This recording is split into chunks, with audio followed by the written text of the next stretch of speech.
patología vasculitis. No es un tema fácil, requiere de mucha lectura de parte de ustedes, pero ahí con esta enfermedad cerramos los temas de presentación para el INE Baez. Claro, el examen incluye todo reumatología. Vamos a ver si conseguimos terminar todo reumato ahora, antes de nuestro examen parcial, pero de todos modos también van a formar parte del examen final.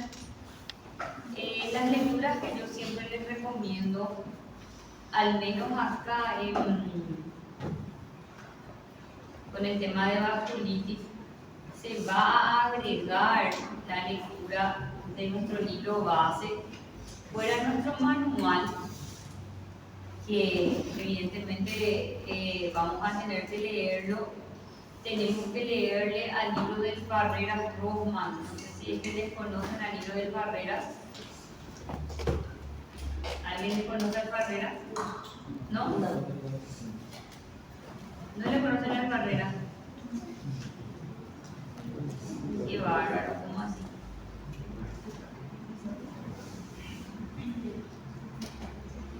El libro del Barreras Rothman les voy a presentar un poco.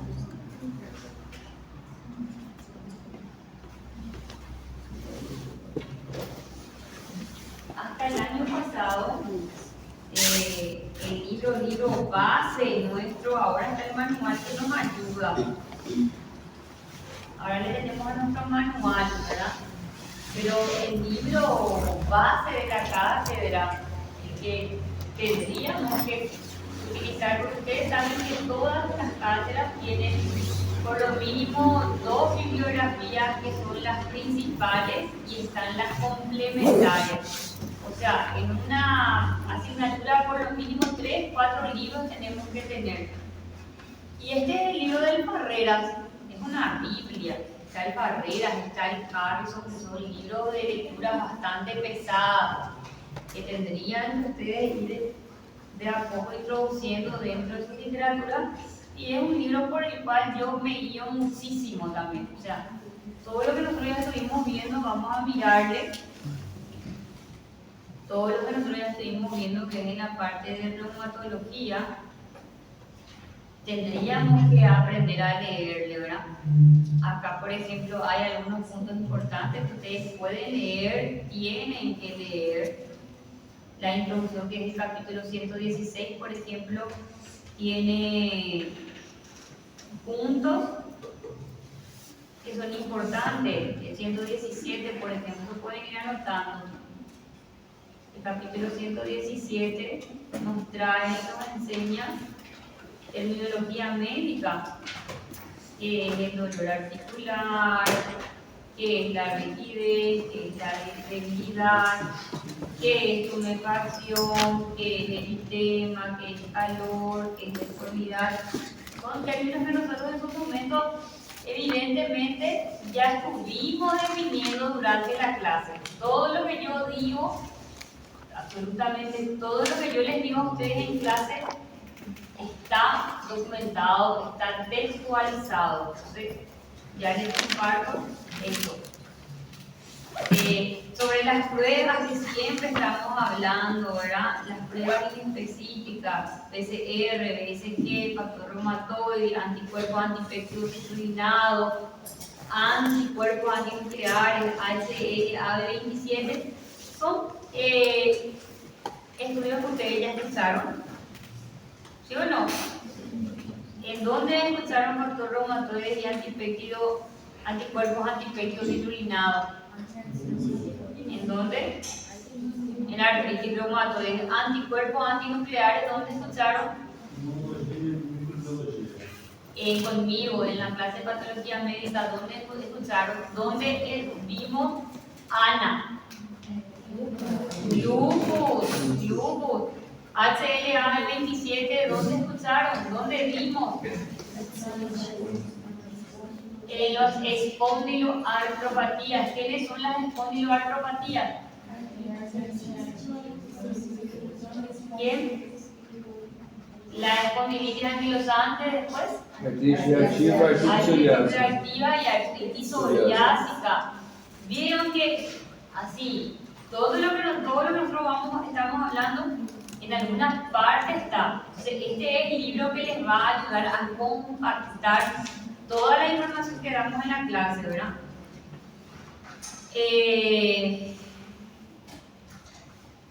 Manifestaciones generales, valores de datos proporcionados en el examen físico. El capítulo 118 también ya dimos, el 116, el 117, el 118 de carrera, check. El 118, acá la que representa la enfermedad es la artritis reumatoide. Ya desarrollamos, ¿sí? Y ahí está todo lo que nosotros ya veníamos hablando. Después, las idiopatías juveniles, yo no digo en ustedes. Las espondiloartritis o las famosas espondiloartropatías ya dimos. Sí, ese es el capítulo 119 del Parrera. Ahí están todas las que ustedes me acaban de citar. Artrosis todavía no dimos, ¿verdad? Este tenemos que desarrollar. En la próxima clase de artrosis. Artrosis es el 120.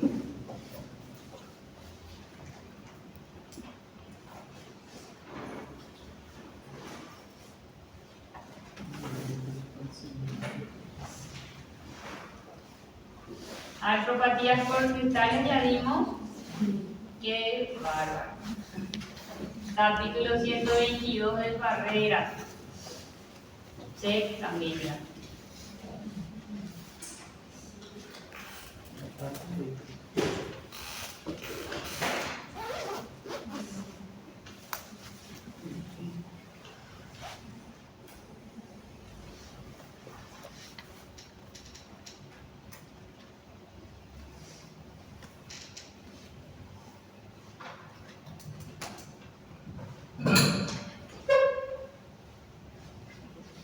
Esto vamos a dar, probablemente voy a ver si es que damos ahora o damos en el endocrino, pero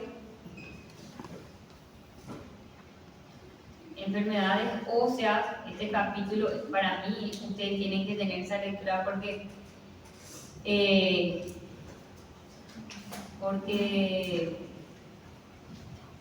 es la introducción a la famosa osteoporosis. O sea, hay que entender un poco los mecanismos. Entonces, esto también es una clase que probablemente vamos a dar en endocrino. O ahora vamos a ver qué tal. Y el que les quiero mostrar, el que tienen que acompañar ahora,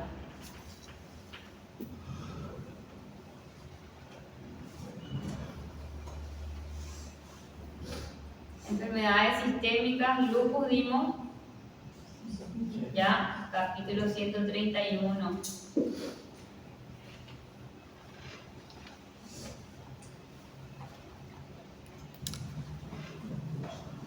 Lupus, check.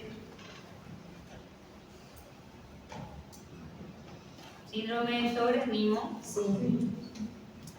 133.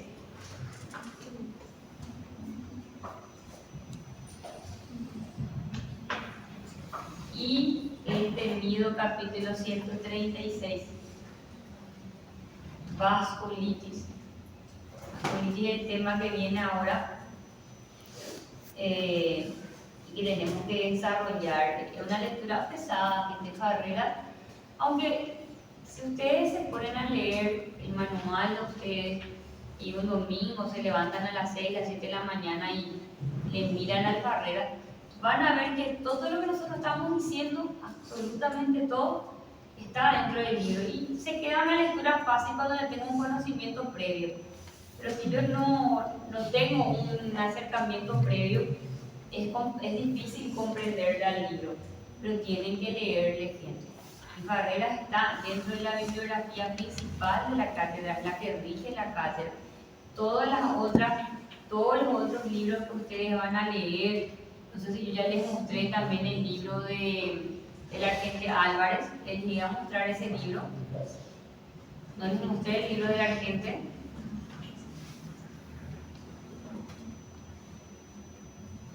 voy a mostrar otro libro para que ustedes vean de dónde nosotros vamos hablando. Este libro, si ustedes llegan a mirarle, un 30% de las cosas que yo les enseñé está dentro de este libro, que es el libro de semiología de Argente Álvarez.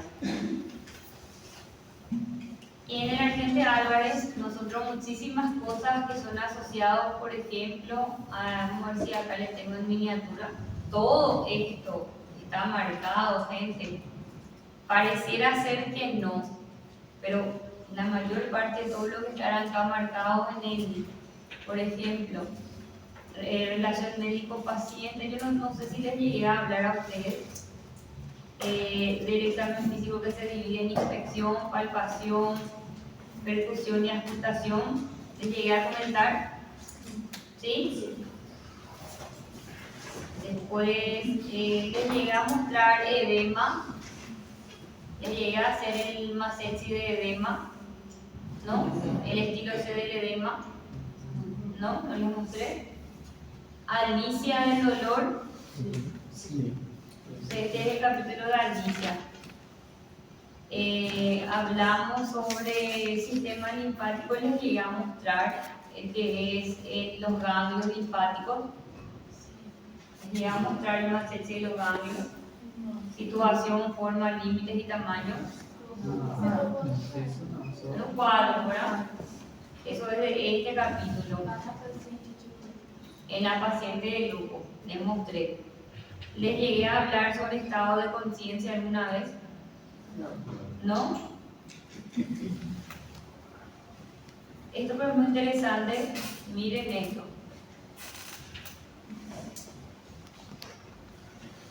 Esta, mirándola así, ¿qué les viene en mente? ¿Y qué es la lesión que ven ahí? El eritema malar. En la medicina están descritas las fases, y una fase muy clásica es la fase en ala de mariposa, que es la fase lúpica, ¿verdad? Y así vamos a ir mirando una serie de cosas. O sea, muchas de las cosas de las cuales yo voy hablando tienen una base. Este libro, gente, para mí, antiguamente, hasta el año pasado, yo llegué a desarrollar con los alumnos sin mentirles, pero después me di cuenta que él le sobrecargaba mucho. Desarrollé 1, 2, 3, 4, 5, 6, 7, 8, 9, 10, 11, 12, 13, 14 capítulos desarrollé, llegué a desarrollar, pero así, al punto de tener tendinocinovitis, para que puedan los alumnos tener un colchón. Eso yo daba antes de empezar reumatología, pero no, después me atrasaba mucho en mi contenido, entonces voy introduciendo de forma gradual, porque me quedaba un mes dando introducción y después cuando llegaba a reumatología era 3, 4 clases, entonces no aprovechaba tanto. Pero las personas que quieren leer este libro de Argente Álvarez es un libro que está escrito para un estudiante del tercer año de la carrera, se hizo para estudiantes del tercer año. Yo siempre les digo, hacer un diagnóstico, nosotros que estamos en patología médica, ¿cómo hacemos diagnóstico? ¿Cuáles son los pilares que nosotros utilizamos para llegar a un diagnóstico? La anamnesis y el examen físico. Todos estamos de acuerdo con eso, ¿verdad? ¿Sí o no? Sí. Gente, si nosotros nos vamos, evidentemente, y leemos las presentaciones de estos libros, vamos a ver que el diagnóstico se basa en saber hacer identificación de signos y de síntomas. Y esa materia se llama semiología médica, es la que nos tiene que enseñar cómo hacer un diagnóstico. No existe patología médica sin semiología. Entonces, Las veces que yo les presiono a ustedes, no hay forma, tengo que presionarles porque no hay otra forma de aprender. Solo que semiología médica se da en el 4º año de la carrera. O sea, ahí es donde hay un choque. Por eso les digo, tienen que aprender a forzar un poco la barra, como se dice. Yo siempre leo estas cosas, la importancia de la semiología. Acá en esta primera parte que nadie nunca lee el libro, vas a salir pensando. Entonces tienen que aprender a leer los libros. Acostúmbrense a leer los libros. Son los libros los que nos van a nutrir a nosotros de conocimiento. Hoy vamos a hablar muchísimo de Parrera. Hoy le vamos a utilizar muchísimo a nuestra Parrera porque es en ella donde vamos a encontrar las enfermedades, ¿sí? Vamos a introducirnos primero. Vamos a ir introduciéndonos primeramente y vamos a ver, cuando hablamos de vasculitis, ¿qué nos viene en mente? Inflamación de los vasos, ¿cierto? Inflamación de la pared de los vasos. ¿Dónde yo tengo vasos en el cuerpo? ¿Dónde tenemos vasos? Díganme, ¿cuáles son los vasos en el cuerpo? Arteria, arteriola, venas, vénulas, capilares, pititi patata. O sea, ¿y dónde yo tengo eso en el cuerpo? En todo mi cuerpo yo tengo vasos sanguíneos. Esta es una condición que se caracteriza por la inflamación de los vasos sanguíneos en el cuerpo. Y si es que yo tengo una inflamación de los vasos sanguíneos en el cuerpo, ¿dónde yo voy a tener manifestaciones clínicas? En cualquier parte del cuerpo. Es una enfermedad que puede afectar a cualquier región en el cuerpo. Y cuando yo tengo un proceso inflamatorio, yo voy a tener una cascada de eventos que van a ocurrir y van a terminar dañando al vaso. Nuestros vasos, ¿cuál es la función de un vaso en el cuerpo? Aportar qué cosa, transportar qué cosa, sangre. Y si mi vaso está averiado, como se dice, está inflamado, está comprometido, se compromete una de las principales funciones de ella, que es el transporte de sangre. Y la sangre es la que lleva oxígeno a los tejidos, la que se va a encargar del funcionamiento activo de los diferentes tejidos o órganos en el cuerpo. Si yo tengo un vaso sanguíneo que está alterado, se van a generar grandes manifestaciones sistémicas en los órganos a los cuales ella le irriga. Entonces, el proceso inflamatorio va a pasar por una serie de sucesos que van a llevar a un debilitamiento. Cuando yo hablo de inflamación, voy a hablar de sustancias que van a ser liberadas y que van a condicionar una lesión. En términos bien cristianos, un proceso inflamatorio puede pasar por todas las fases que ella tiene, lleva a un debilitamiento. Y si se debilita el vaso, ¿qué es lo que puede llegar a pasar? Se puede romper ese vaso. En el mejor de los casos va a haber un aumento de la permeabilidad. Y si hay un aumento de la permeabilidad de una estructura, va a haber extravasación de qué? De sangre. El paciente va a sangrar. Se caracteriza por extravasación de sangre dependiendo dónde es, si es en la piel, de lesiones en la piel tipo púrpura. Si es en un órgano, evidentemente puede llegar a sangrar. Si hablamos del pulmón, puede generar ruptura de grandes vasos o de pequeños vasos. Se puede generar una capilaritis y eso puede llevar a una hemorragia alveolar, una hemorragia pulmonar, una hemorragia renal y así sucesivamente.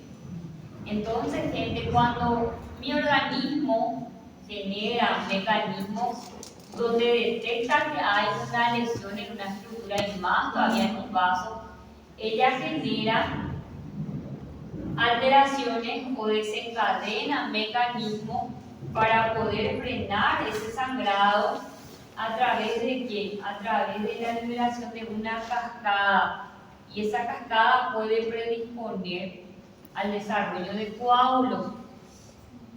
El vaso se puede llegar a estenosar, la estenosis puede llegar a ocasionar oclusiones, y si se ocluye un vaso, ¿qué es lo que yo puedo llegar a tener? Pérdida o muerte del tejido, porque no hay vascularización.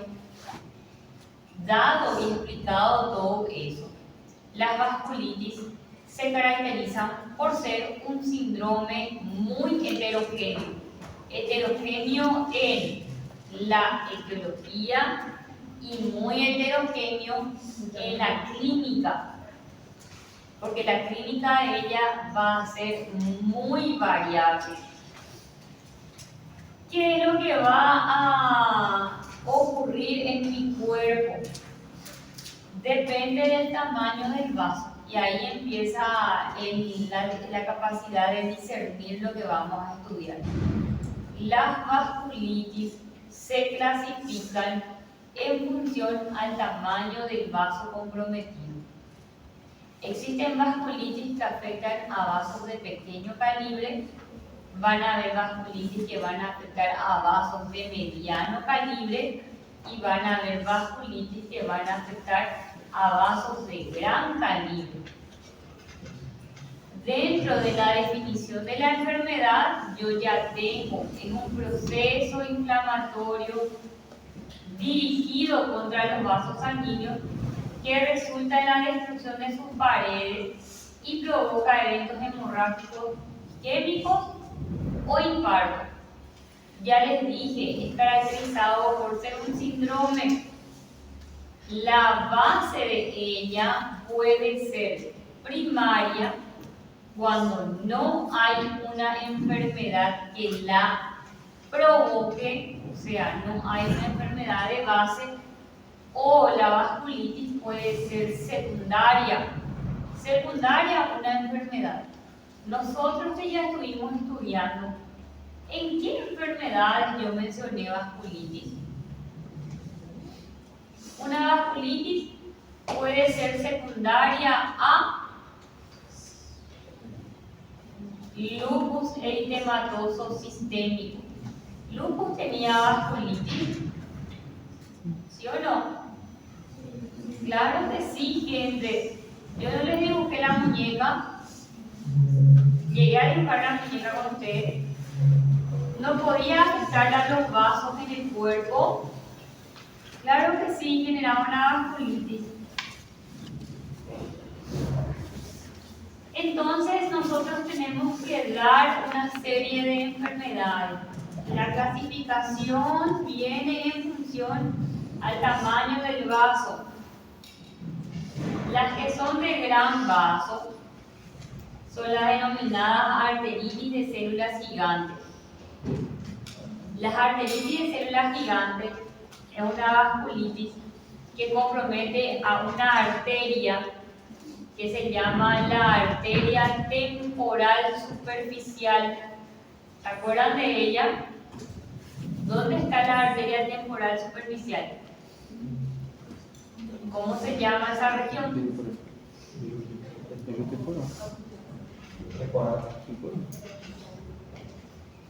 Descríbanme dónde está.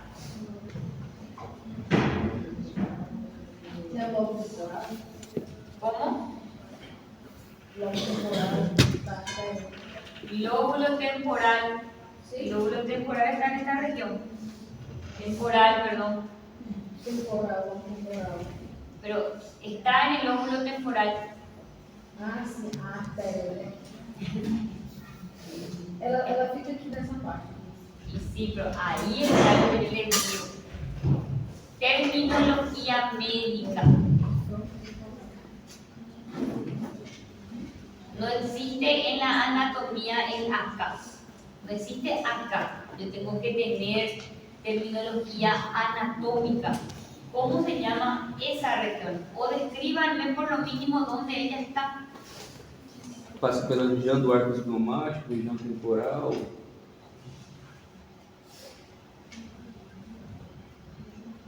¿Está?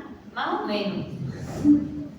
Ustedes saben que esa arteria es una arteria que, y acá les voy a sumar, voy a ir cargándole información.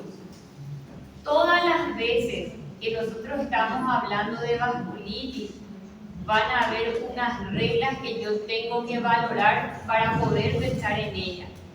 Tengo que encontrar la asociación de alteración del pulso. Tengo que encontrar tres grandes mecanismos: la alteración y la búsqueda del pulso. Tengo que medir el pulso. ¿Dónde yo tengo pulso? Primero que nada, defínanme pulso. Esse exercício pelo sangue sobre as artérias. Levanten la mano y díganme, pues yo no les escucho cuando me hablan de todo.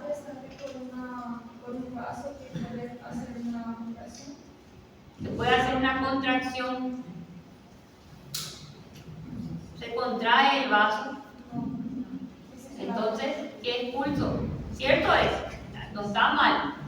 80% de lo que dijiste es correcto.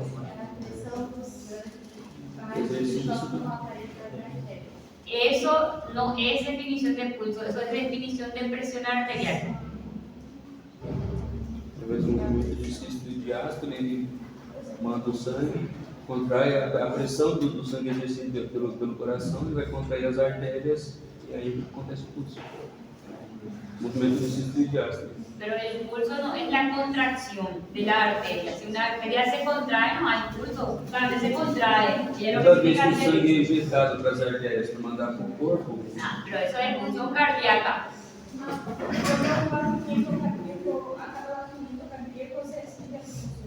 ¿De qué? Quando você passa da sangue por uma artéria, quando você hace el batimento cardíaco, el sangue da. Ahí está tibio lo que están diciendo. ¿Se dan cuenta que algo tan básico no sabemos definir? ¿O sabemos? No, la verdad que no sabemos, no vamos a mentirnos, acá no estamos para mentirnos.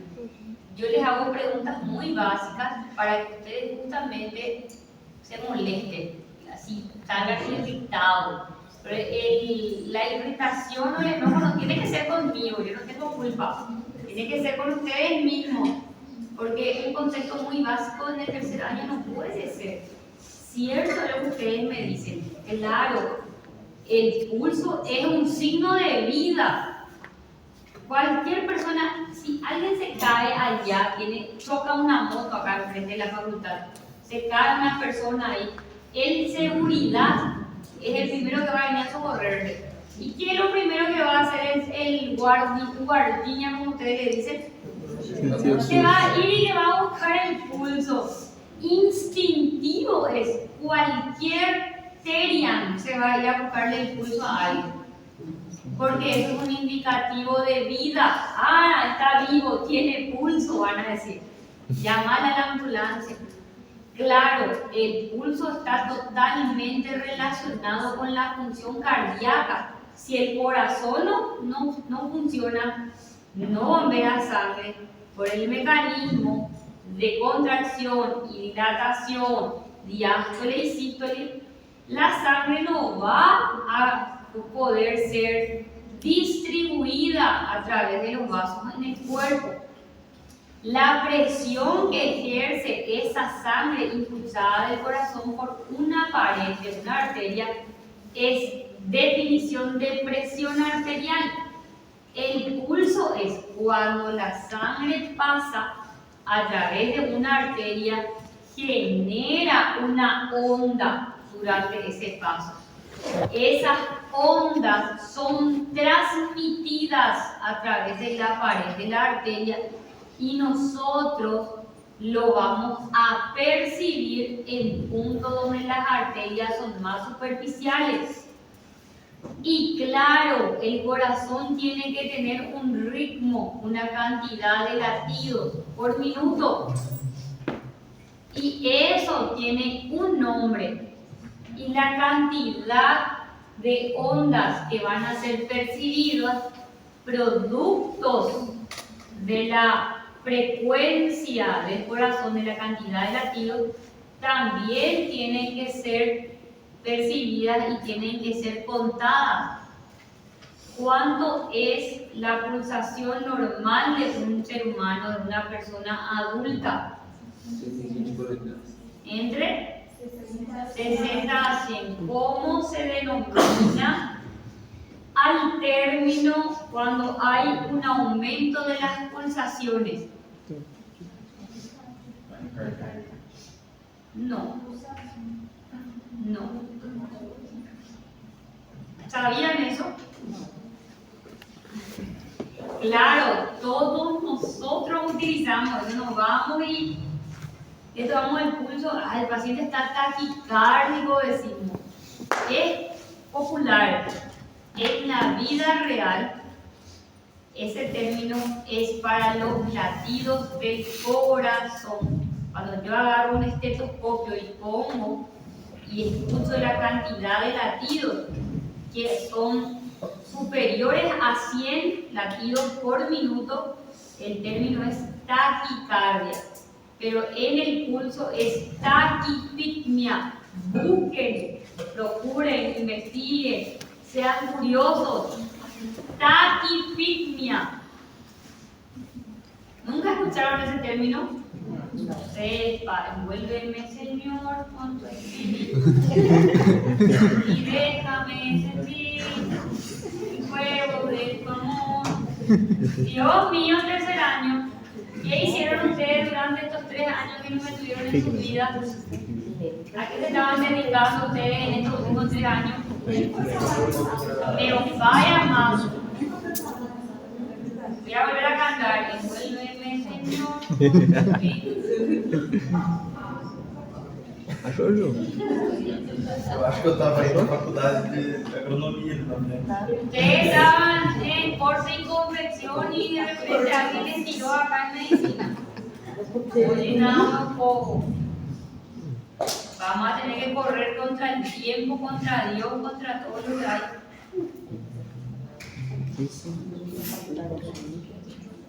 Pero bueno, nunca es tarde. Lo importante no es llegar rápido, sino llegar. El cómo, un poco ver.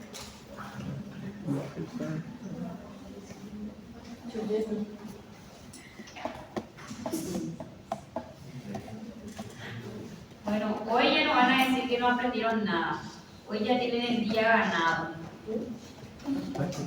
Aprendieron algo en su vida.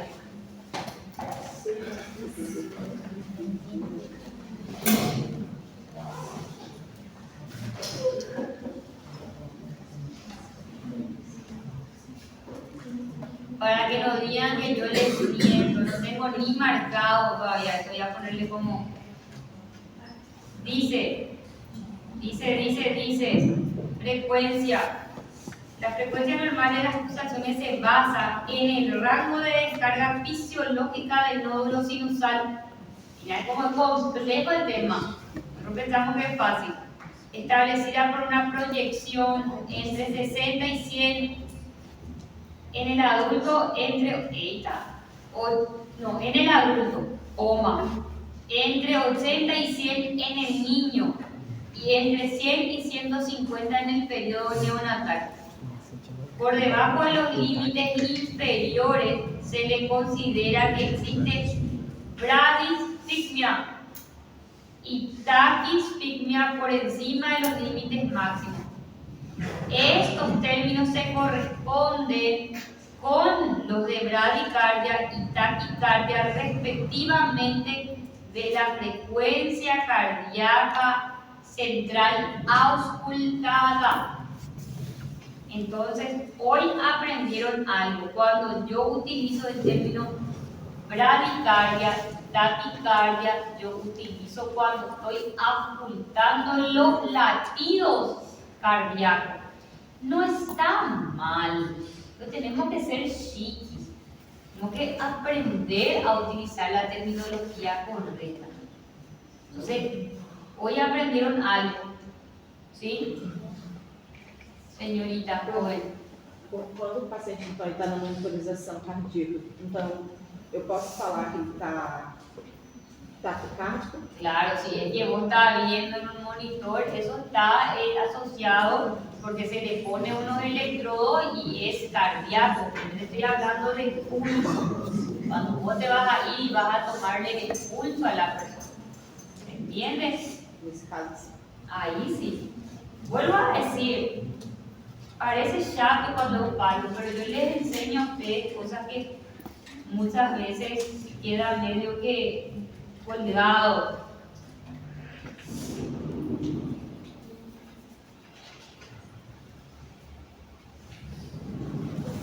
Bien, ¿por qué yo estoy hablando de pulso? Porque la primera evaluación, claro, estamos hablando de vasculitis. Uno de los primeros contactos que una persona tiene que tener básico cuando va a hablar de vasculitis es que tiene que tener y tiene que valorar, le voy a ir cargando porque quiero usar con ustedes, tengo que tener la capacidad de valorar el pulso. Si nosotros nos vamos a nuestro manual, así que tienen que enfocarse hoy porque vamos a irnos y venir de 2 libros. El manual de ustedes empieza describiendo una parte para que me entiendan a dónde vengo y a dónde voy. Dice, la vasculitis constituye un grupo heterogéneo de enfermedades caracterizadas por la inflamación de la pared vascular, con daño endotelial, estenosis, trombosis, aneurisma o ruptura y con consecuencia isquémica o hemorrágica en los territorios irrigados. Puede afectar arterias, arteriolas, capilares, vénulas o venas de forma aislada o combinada y producir cuadros que van desde una púrpura cutánea limitada hasta fallas orgánicas amenazantes para la vida. La heterogeneidad clínica explica por qué el diagnóstico rara vez se apoya en un único hallazgo. Tema de examen esto: la fiebre, la astenia, la pérdida de peso, la artralgia, la púrpura, la mononeuritis, la hematuria o la hemoptisis pueden aparecer en infecciones, neoplasias, embolias, coagulopatías y otras enfermedades autoinmunitarias. Por ello, el razonamiento frente a una sospecha de vasculitis exige integrar el patrón temporal, el calibre probable del vaso comprometido, el perfil serológico y, cuando aporta valor neto, la evidencia histológica. En la cabecera, esta integración se traduce en 3 gestos concretos: medir la presión en ambos brazos, examinar el sedimento urinario y preguntar por síntomas visuales o hemoptisis. Estos 3 gestos estratifican urgencias antes de que llegue el resultado de ANCA. Palabra importante acá, ANCA. ¿Sí? Vamos avanzando en la línea del Señor.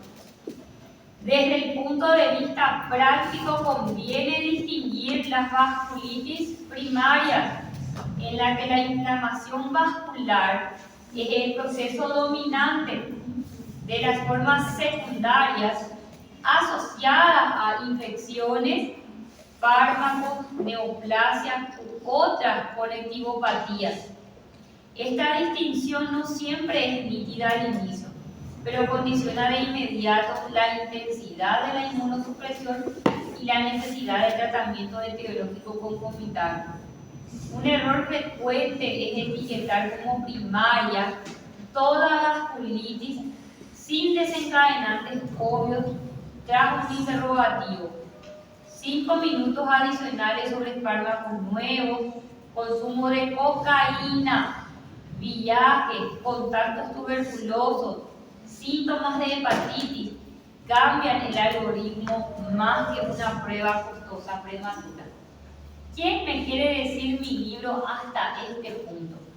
Las vasculitis se clasifican en primarias y en secundarias. Antes que yo le pida un estudio de 350 reales o someterle al paciente a un estudio de 4.000 reales, tenemos que preguntar, tenemos que hablar, identificar. Las vasculitis tienen que tener un componente A más B. ¿Qué era el A? Probablemente yo, Paola, estoy genéticamente programada para que mi cuerpo reaccione de forma exagerada y lleve a una pérdida de la tolerancia contra estructuras mías. Si yo estoy programada para la vasculitis porque tengo un gen o un alelo de histocompatibilidad y le sumo un factor B, ¿cuál es el factor B asociado al desarrollo de la vasculitis? Fármacos que el paciente toma, ¿cuáles son? No sé. Eso no vamos a todavía ahora a memorizar. Vamos a tener que llegar a un momento y ver cuáles son fármacos que pueden activarle al sistema inmunológico. Si yo soy una usuaria de cocaína, inhalo sustancias tóxicas, puedo llegar a generar una vasculitis.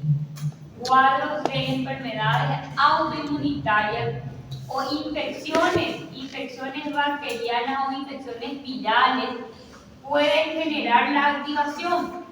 Una bacteria común que puede activar Mycobacterium tuberculosis es el agente causal de la tuberculosis. Virus, el virus de la hepatitis, están muy asociadas al desarrollo de vasculitis. Entonces hasta ahí ya aprendimos algo, ¿sí o no? Bien, avancemos en la viña del Señor. Las vasculitis sistémicas exigen un marco clínico unificado. ¿Según qué se pueden clasificar las vasculitis? Le dije yo en función al tamaño del... ¿Cuáles son los tamaños que nosotros podemos tener? Pequeños, medianos y grandes vasos. Las vasculitis exigen un marco clínico unificado. Clasificarlas según el calibre vascular, comprender los mecanismos inmunopatogénicos principales, reconocer los fenotipos orgánicos, establecer un enfoque diagnóstico racional y aplicar estrategias de inducción y mantenimiento acordes con la gravedad y el riesgo de daño irreversible. La urgencia terapéutica no es uniforme. Una arteritis de célula gigante. ¿Quién era la arteritis de célula gigante? Era aquella que comprometía a la arteria temporal superficial. La arteria temporal superficial es una arteria que se encuentra en la región preauricular o retroauricular. Está a 2 traveses de dedo por delante del conducto auditivo. Esa es la zona anatómica en donde yo le ubico a la arteria temporal superficial. ¿Rama de quién es la arteria temporal superficial?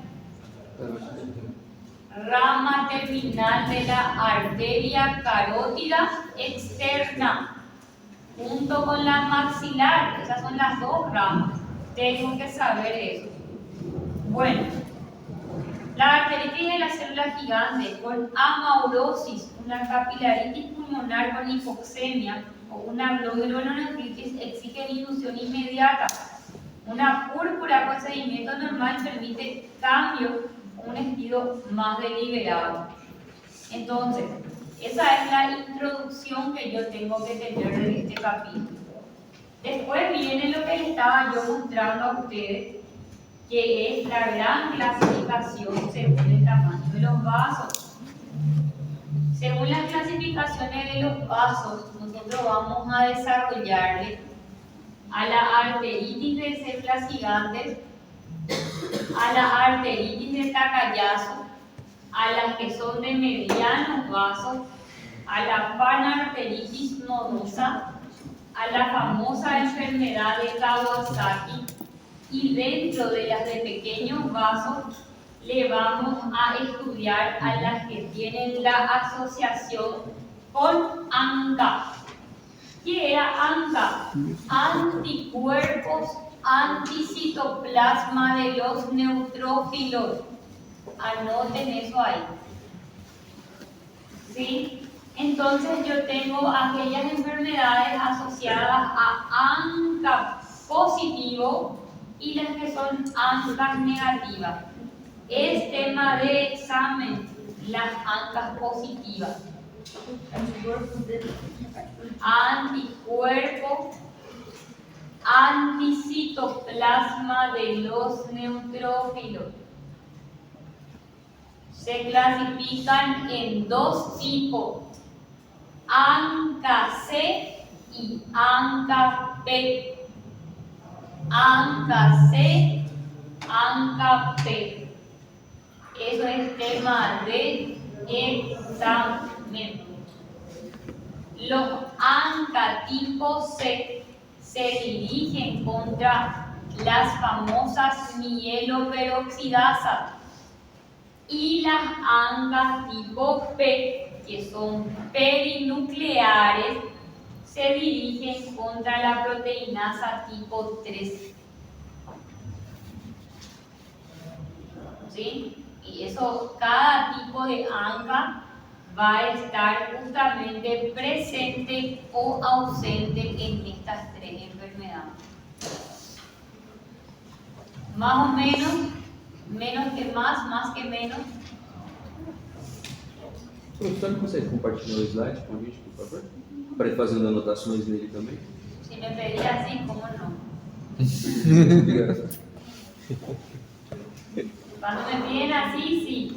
Pero ahí me dicen, no. ¿Se entiende?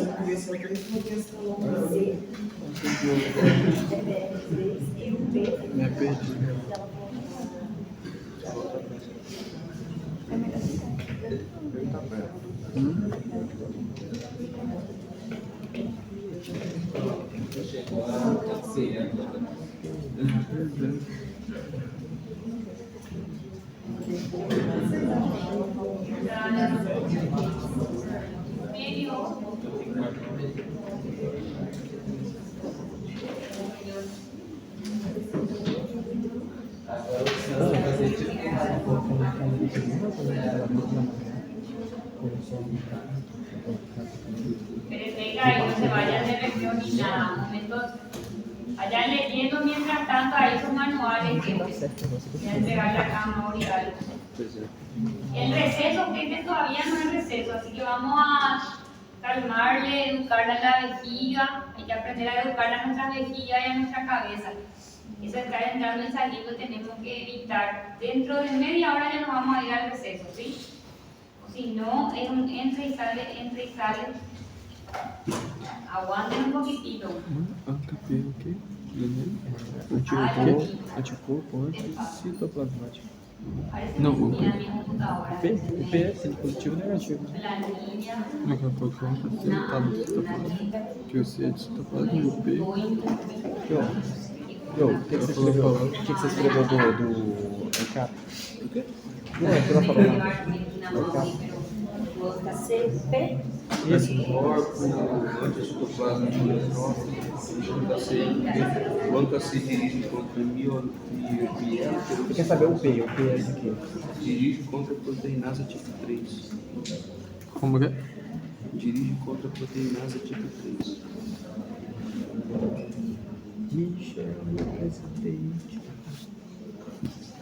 Só que não fala. Sim, mas ó. P, pele nuclear. Isso é psicológico. Sim. Aí o C tá ligado com a proteína PR3. E o P tá ligado mesmo.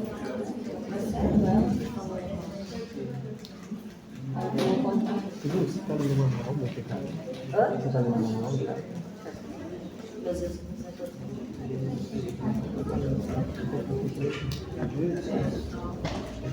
eu tenho o meu caderno dos exames, aí eu peguei ele, Mas ele é essa professora? Hã? Ele é essa professora? Eu esperava ver. Eu tô indo, essa semana eu só.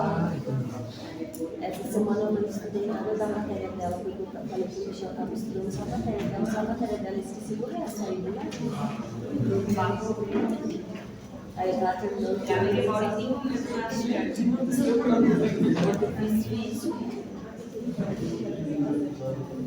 Aí hoje é dia de tomar cerveja. Ué, tem que ter rotina também. Você acha? Hoje é dia de ir pra casa e você deixa lá pra lá.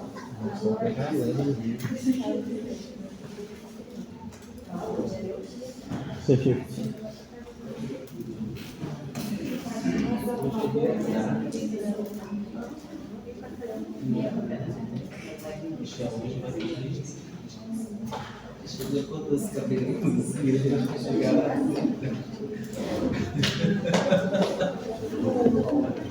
Eu nem contei que a minha churrasqueira abriu no buraco.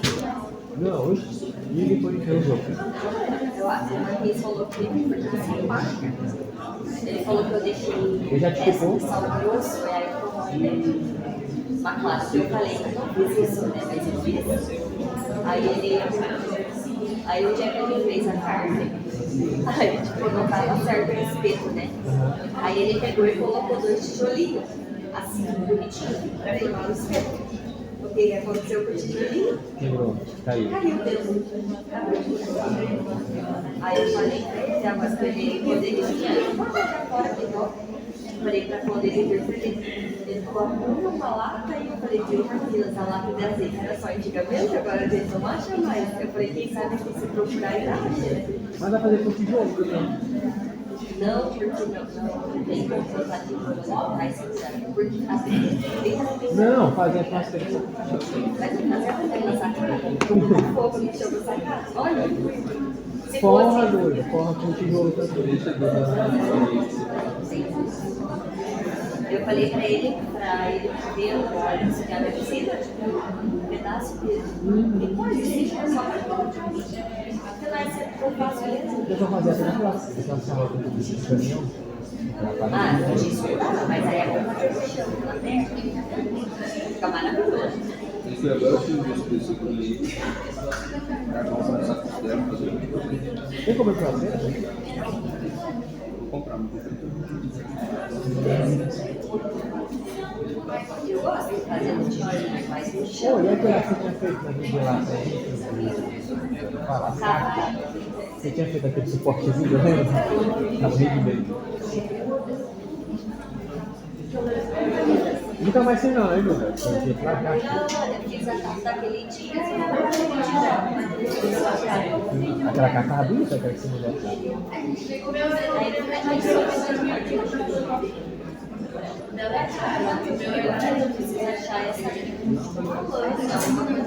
Aí achei a foto, você tinha botado lá em cima.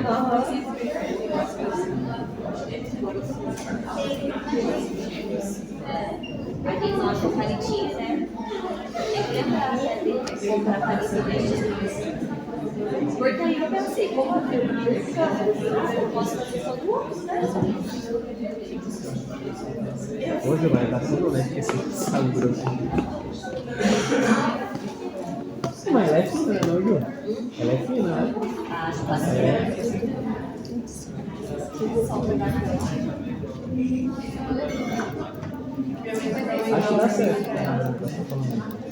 Só colocar alguma coisa, né, para proteger, para não cair. O carvão caiu tudo, passou direto. Não, mas também o tijolo ajudou, né? Não, mas o joelho assim, eu falei que quando você vai derrubar esse diacho dentro, mas não. Aí você virou pra ele. Ele falou que a culpa era minha, mas na verdade é. Do duro.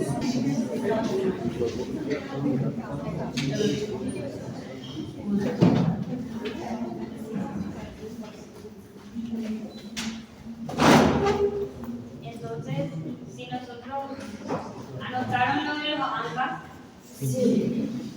vamos a darle entonces ahora a los famosos ANCA.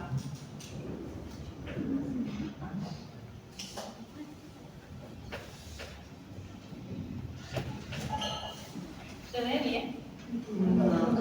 Está prendido de la verdad. Ahí mejor ahora. Abajo.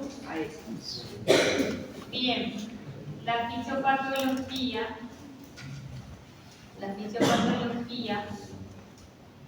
de estas enfermedades básicamente es, yo tengo que tener una predisposición genética para que puedan generarse la producción de una cascada inflamatoria en mi cuerpo. Entonces, cuando hay algo que activa mi sistema inmunológico, hay un cambio de expresión y de adhesión por parte del endotelio vascular y esto empieza a generar un depósito anormal. Se generan anticuerpos específicos que se van a unir contra los antígenos a nivel de los vasos y van a empezar a generar y a activar el sistema inmunológico. Al generarse un anticuerpo dirigido contra los neutrófilos empiezan a generar una serie de liberación de sustancias inflamatorias y proinflamatorias que terminan dañando a los vasos en el cuerpo. Entonces de ahí surge el término ANCA, anticuerpos dirigidos contra células nuestras, que se van a adherir al endotelio, se van a unir a sus antígenos y van a desencadenar una respuesta que es activada por el sistema inmune innato. Y eso evidentemente en mi cuerpo va a generar un cuadro clínico que prácticamente todas las vasculitis generan, que son síntomas sistémicos o constitucionales. ¿Qué va a tener el paciente? Fiebre, malestar general, pérdida de peso, artritis, artralgia, que son básicamente los que están asociados a ellos, ¿verdad? Y dependiendo de la morfología del vaso que está implicado, los pacientes van a presentar urticaria, lesiones purpúricas, vesículas, úlceras, reticulares, infartos y gangrena, que son dependiendo del vaso, ¿verdad? El hilero reticular y básicamente es esto que es la alteración de la vascularización. Y el diagnóstico, gente, es demasiado difícil realmente hacer diagnóstico de vasculitis. Por eso la clínica se tiene que sospechar a través de la clínica. Tenemos que solicitar, en el caso que se pueda, imágenes y se complementa con la biopsia. Eso sería el paso a paso, ¿verdad? El primero que nosotros vamos a ver ahora, que tiene una de las clínicas más cambiantes y variables, se llama vasculitis de pequeños vasos. Y existen tres a las que nosotros vamos a verle. Y es la poliartritis microscópica, la granulomatosis de Werner y la granulomatosis de Creutzfeldt-Strauss. Antiguamente se le conocían por esos nombres, ¿verdad? Y como ya les dije, nosotros cuando hablamos de ellas, estamos hablando que ellas son asociadas a la presencia de los ANCA. O ANCA tipo P o ANCA tipo C, ¿verdad? La enfermedad que es la de Creutzfeldt-Strauss, que es la granulomatosis eosinofílica con poliartritis, y la micro, la que es la poliartritis microscópica, que es la famosa PAM, son asociados a ANCA tipo P, y la que es de Werner, la que se conoce como Werner, que es la granulomatosis con poliartritis, que es el nombre más actual de ella, es asociada a ANCA tipo C. Entonces, si nosotros le miramos, la primera de ellas se llama granulomatosis con polianquitis. Esta es una vasculitis que afecta preferentemente a vasos pequeños. Pueden afectar a vasos medianos, pero tiene mayor preferencia a vasos pequeños. Es una vasculitis granulomatosa necrosante que afecta generalmente a personas entre los 40 y 50 años de edad. Tiene una prevalencia hoy en día que afecta a ambos sexos por igual y que genera mucho compromiso. El compromiso que nosotros tenemos afecta a las vías aéreas superiores, a las vías aéreas inferiores y al sistema renal en menor medida. Pero también se pueden comprometer otras regiones en el cuerpo. Afecta al sistema oftalmológico, a la piel, a las articulaciones, al sistema nervioso periférico y ocasiona grandes complicaciones a esos niveles. Si ustedes se fijan en la imagen me ayuda mucho a deducir cuáles son los órganos afectados. Por eso a mí me encantan estas imágenes. Si yo le miro al paciente, es un paciente que tiene un cartel en la mano que dice ORL, significa que estos pacientes también van a generar manifestaciones otorrinolaringológicas, ¿sí? Entonces la definición para mí es súper importante que ustedes tengan. Es una vasculitis granulomatosa del tracto respiratorio superior e inferior, con glomerulonefritis, afectan a pequeños vasos y también a medianos vasos y están caracterizados por la presencia de granulomas, ¿sí? La granulomatosis es una respuesta aberrante porque mi cuerpo genera autoanticuerpos dirigidos contra células propias, se dirigen contra los neutrófilos y generan una cascada inflamatoria que daña y desestructura los vasos en el cuerpo, y están presentes los ANCA tipo C. Eso es tema de examen, pueden subrayarle al ANCA tipo C. Como ya les dije, la histología de ella predomina una reacción del tipo granulomatosa, que es lo que le va a caracterizar a la enfermedad cuando nosotros hacemos estudios como, por ejemplo, la solicitud de la biopsia del tejido.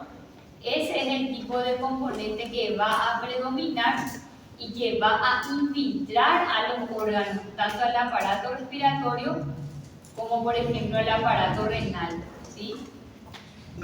Todas las vasculitis presentan manifestaciones sistémicas y están representadas por la fatiga, la astenia, la anorexia, ¿verdad?, que conduce a la pérdida de peso en nuestros pacientes, y claro, pues van a venir las manifestaciones asociadas a los grandes aparatos y sistemas.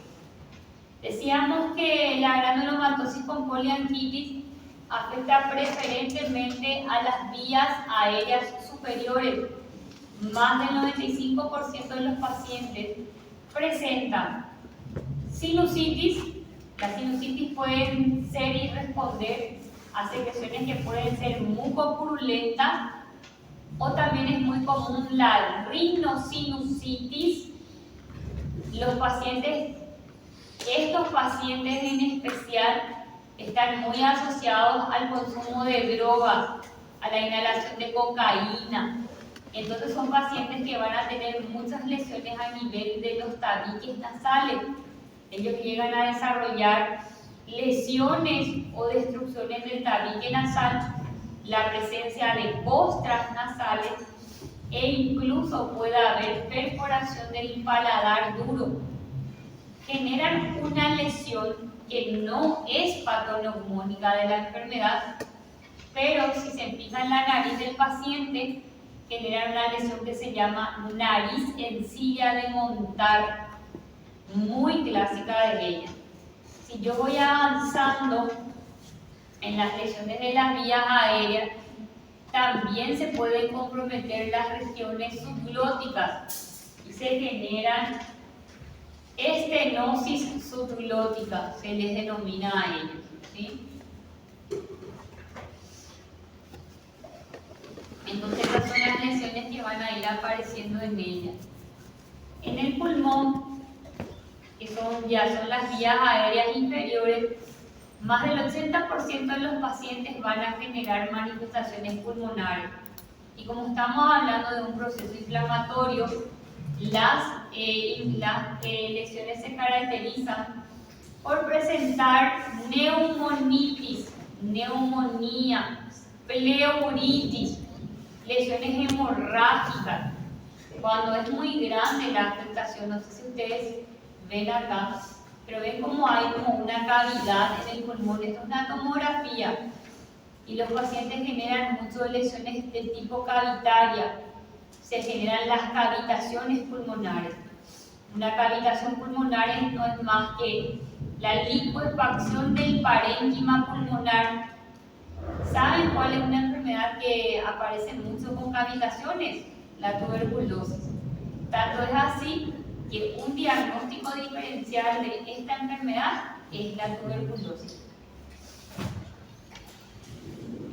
Entonces los estudios que nosotros nos van a ayudar a diagnosticar eso van a ser las tomografías, las radiografías que generalmente van a ir apareciendo, ¿verdad? En la parte renal, cada día, antiguamente las manifestaciones renales aparecían entre los primeros 6 meses. Hoy en día aparecen 2 años después de que inicien los síntomas, ¿sí? Y generalmente aparecen como glomerulonefritis, ¿verdad? Que aparecen y lesionan a los riñones, pero no aparecen de forma muy temprana en la enfermedad. Entonces la granulomatosis con poliangitis pueden generar grandes trastornos en diversos tipos de tejidos o de estructuras. Si nosotros hablamos del compromiso articular, ellas pueden ser manifestaciones oligoarticulares o poliarticulares simétricas. Se presentan con cuadros de artritis y artralgias. No es el único órgano que va a estar comprometido, gente. El aparato, el sistema oftalmológico se afecta en mayor medida también. Y se generan las epiescleritis, las queratoconjuntivitis. Si se afecta el sistema nervioso, se generan las neuropatías. Es muy común la mononeuritis focal a nivel de estos pacientes. Si nosotros queremos hacer el diagnóstico, y yo estoy diciendo que todos estos sistemas se pueden comprometer, hay que saber diferenciar entre la solicitud de un estudio que me ayude a llegar al diagnóstico y los estudios complementarios que yo puedo pedir. Para hacer diagnóstico, si yo voy a hablar de laboratorio, tenemos que dosar la presencia de ANCA. ¿Cuál es el ANCA asociado a ella? ANCA tipo C. ¿Sí? ¿Voy a pedir reactantes de fase aguda? Sí, claro que puedo pedir, me va a ayudar, que es el PCR, el BSG. Otro estudio que se suele solicitar para el seguimiento de los pacientes es el dosaje del PCR y BSG, que son los reactantes de fase aguda. ¿Vamos a pedir perfil renal? Sí, tenemos que pedir porque hay compromiso renal, ¿verdad?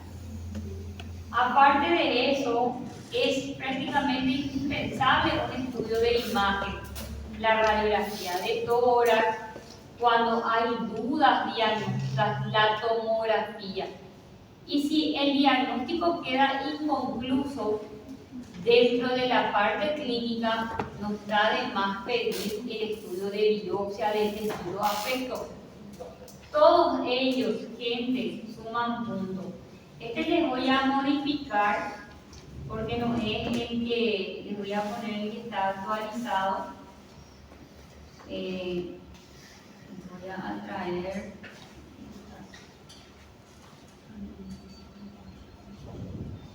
Nosotros nos basamos en los criterios. El Carreras trae un nuevo criterio que nos ayuda a nosotros a llegar al diagnóstico. Ojo, las letras pequeñas son importantes. Para que yo pueda aplicar estos criterios, yo tengo que por lo mínimo haber sospechado y llegado a que mi paciente, su diagnóstico es una vasculitis de pequeños o de medianos vasos. Y tuve que haber excluido otros diagnósticos diferenciales. Cuando yo hago ese paso a paso, yo puedo utilizar mi criterio. ¿Qué incluyen los criterios? Identificar si el paciente tiene rinorrea, úlceras nasales, taponamiento nasal, alteraciones del tabique, alteraciones de la voz, la presencia de la silla de montar. Y van a ver que cada una de ellas va sumando un cierto punto. En los criterios de laboratorio, la asociación del ANCA-C positivo suma 5 puntos. El tener un estudio de imagen suma 2 puntos. Y miren lo que puede llegar a restar puntos. Si yo pido una biopsia, que imagínense que pedí una biopsia para tomar un punto del medio. La biopsia, porque este es un estudio muy invasivo. La presencia de ANCA tipo P, ¿verdad? La ANCA tipo P resta punto. Le resta punto al paciente. La presencia de eosinofilia en sangre resta 4 puntos. ¿Por qué eso? Porque hay otras vasculitis que pertenecen al grupo que tienen positivo y yo tengo que aprender a hacer los diagnósticos diferenciales entre ellas. Para que yo pueda llegar al diagnóstico de granulomatosis con poliangitis, tiene que sumar 5 puntos en mi criterio. Ahí yo puedo decir, felicidades, estoy haciendo un diagnóstico. ¿Sí? Esta palabra eosinofílica en sangre me lleva a otra vasculitis que sí tiene la presencia. Y a ella se le conoce como el síndrome de Krupp-Strauss. Antiguamente se le conocía con ese nombre. Hoy en día el nombre de ella es granulomatosis eosinofílica con poliangitis. ¿Qué les llama la atención de esta figura? Alergia, ¿qué más? ¿Vieron que hay un eosinófilo ahí?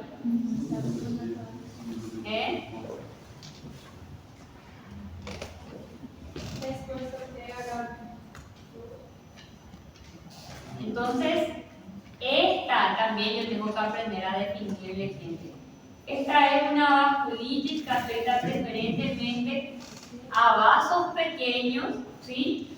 También es una reacción del tipo granulomatosa necrosante, pero que está asociada a aquellos pacientes que presentan atopía. Los pacientes que generan atopía son pacientes que tienen mayor susceptibilidad al desarrollo de la enfermedad de asma. Atopía es cuando hay la presencia de rinitis alérgica más la asociación de dermatitis de contacto. Y evidentemente es muy común en personas que van a desarrollar asma. Tanto es así que el antecedente de asma le precede a los pacientes que van a desarrollar la enfermedad. Ese es su factor asociado. Entonces, la enfermedad se caracteriza por la presencia de asma, eosinofilia periférica y tisular y formación de granulomas y vasculitis de múltiples órganos. Gente, todas estas enfermedades son enfermedades raras. Afectan a entre 3 a 6 personas, van a desarrollar la enfermedad por cada 1.000.000 de habitantes. Es mucha cosa. Esta es una enfermedad que tiene, si no me equivoco, mayor prevalencia en mujeres. ¿Sí? ¿Cómo se caracteriza la enfermedad? Se caracteriza por estar presentada clínicamente por fase. Existe una fase prodrómica, una fase eosinofílica y una fase sistémica. En la fase prodrómica, los pacientes se caracterizan por presentar cuadros de asma o rinitis alérgica. ¿Cómo se presenta un paciente con asma bronquial? Con cuadros de dificultad respiratoria, la presencia de tos, la presencia de sibilancia. Son personas que generalmente están con crisis. Es muy común en la edad infantil en los niños, pero acuérdense que asma también aparece en personas adultas. Son personas que están asociadas a reacciones alérgicas, o sea, los alergenos le predisponen a los pacientes a desarrollar las crisis de asma. Después de un cierto tiempo, el paciente empieza a generar un tipo de alteración y se caracteriza por la presencia de infiltrados eosinófilos en grandes tejidos. Se afectan los pulmones, se afectan el corazón, el sistema gastrointestinal y empiezan a desarrollar trastornos como pericarditis, pancreatitis y luego de unos años puede desarrollar las formas más sistémicas. Cuando hablamos de forma sistémica se invade toda la piel del paciente y pueden generar lesiones que son muy marcantes, conocidas como las púrpuras, las lesiones purpúricas, que pueden comprometer a varias regiones en el cuerpo. Si nosotros hablamos del sistema gastrointestinal, el paciente se caracteriza por presentar gastroenteritis y puede llegar a generar cuadros de pancreatitis, que es lo que marca la enfermedad.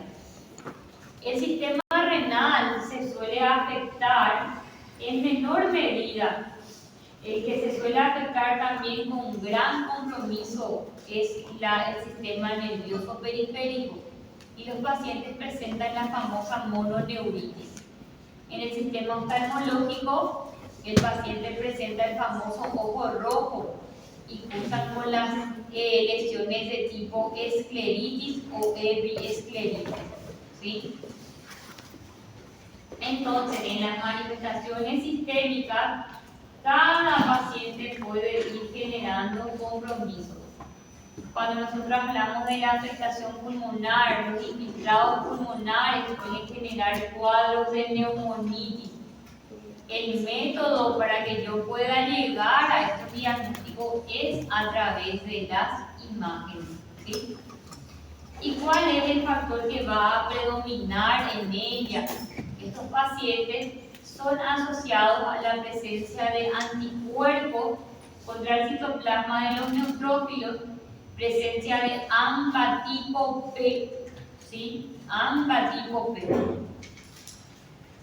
Entonces ahí cierra la segunda enfermedad. Hay una tercera enfermedad del grupo, ya les cuento algo. La poliangitis microscópica, que es la famosa PAM con M, es una patología que no le van a encontrar en vasculitis. Anoten ahí, van a buscarles en el capítulo de renal, de enfermedades renales, y les digo en qué página le van a encontrar. Porque le van a encontrar así nomás.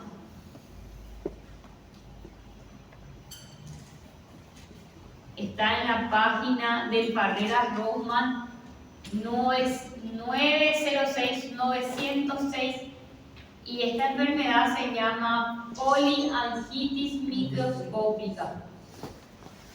Esta gente, si yo le voy a definir, ¿qué les llama la atención de la imagen?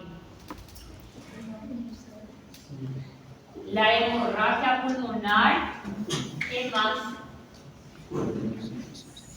La afectación de los riñones, muy bien.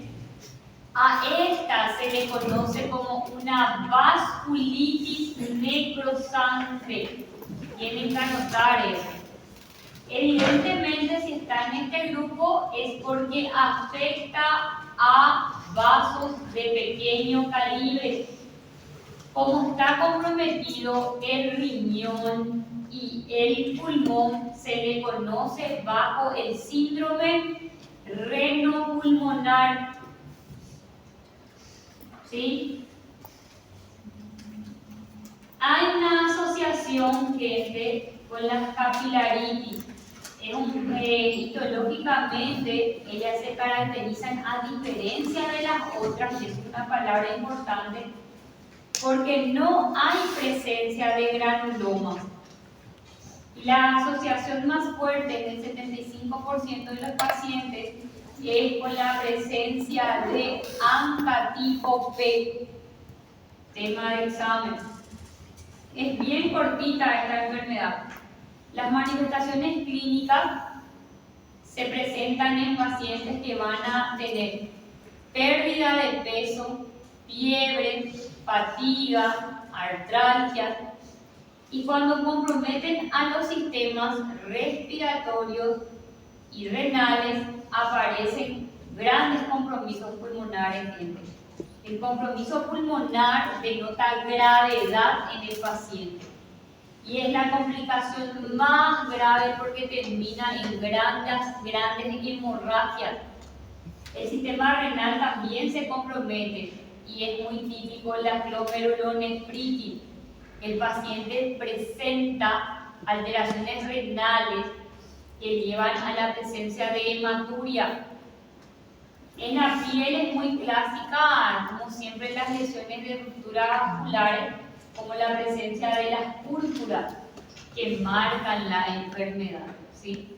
A esta enfermedad se le estudia dentro del grupo de las enfermedades asociadas a la parte renal. Por eso está en el capítulo de renal. ¿Sí? ¿Cómo nosotros hacemos el diagnóstico de ella? Por la clínica, que es súper complicada de hacer, por la asociación y el dosaje de ANCA tipo P y la biopsia. Eso es lo que hace el gran diagnóstico de esta enfermedad. ¿Sí? Entonces, hasta acá tenemos 3 enfermedades nuevas en nuestra lista. ¿Quiénes son? ¿Cómo se llama esta? La primera, granulomatosis con poliartritis. ¿Se dan cuenta que estos dibujitos nos ayudan muchísimo? Ven este dibujito que está acá, ya se está saliendo una serie de papeles de él y dice C-ANCA, dice, nos ayuda muchísimo. Este luego dice P-ANCA y este también es P-ANCA. ¿Sí? Entonces ahora le tenemos a 3. Vamos a entrar a introducirnos en la vasculitis de vasos medianos. Vayan a un receso rapidito para tomar el café de la mañana.